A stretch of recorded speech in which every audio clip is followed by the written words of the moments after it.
Yeah, I'm very happy with the feedback. 100%.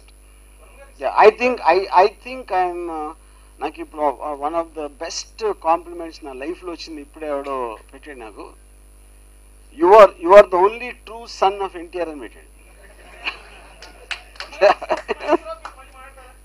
ఏదండి? Yeah, మిమ్మల్ని మీరు అంటే కదా నన్ను తిట్టనంటే వచ్చి వస్తారు. ఎందుకంటే మీలో ఆ పార్టీకి సంబంధించిన మనుషులు ఎవరు ఉంటే మళ్ళీ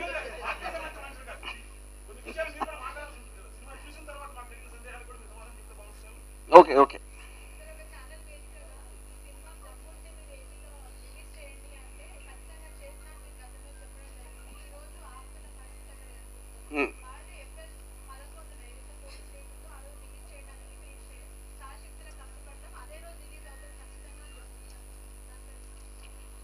నాకు అర్థం కాదు ఏమన్నారు, ఏప్రిల్ 11 రిలీజ్ చేయాలి అది.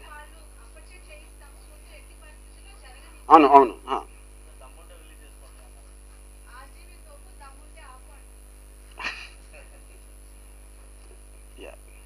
అది వాళ్ళకి నా మీద అభిమానం, but as citizen of the country I can't do it.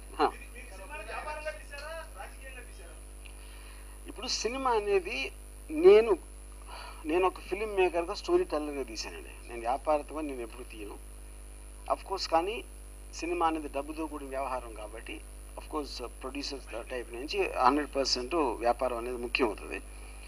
రాజకీయంగా మాత్రం ఎట్టి పరిస్థితుల్లో నేను తీయలేదు. ఎందుకంటే నేను ఎప్పుడు నా లైఫ్లో ఎప్పుడు నేను పాలిటిక్స్కి వెళ్ళలేదు, నేను ఎప్పుడు ఓటు కూడా వెళ్ళలేదు.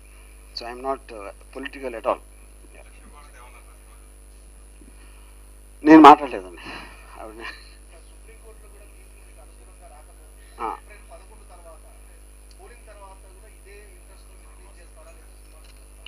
సినిమాని ఎందుకు వదిలేస్తాం? సినిమా మేము శాయశక్తులా అందరికీ ఒకేసారి చూపించాలనేది మా కోరిక. ఒకవేళ అది వల్ల కాకపోతే వీ హ్యావ్ నో చాయిస్.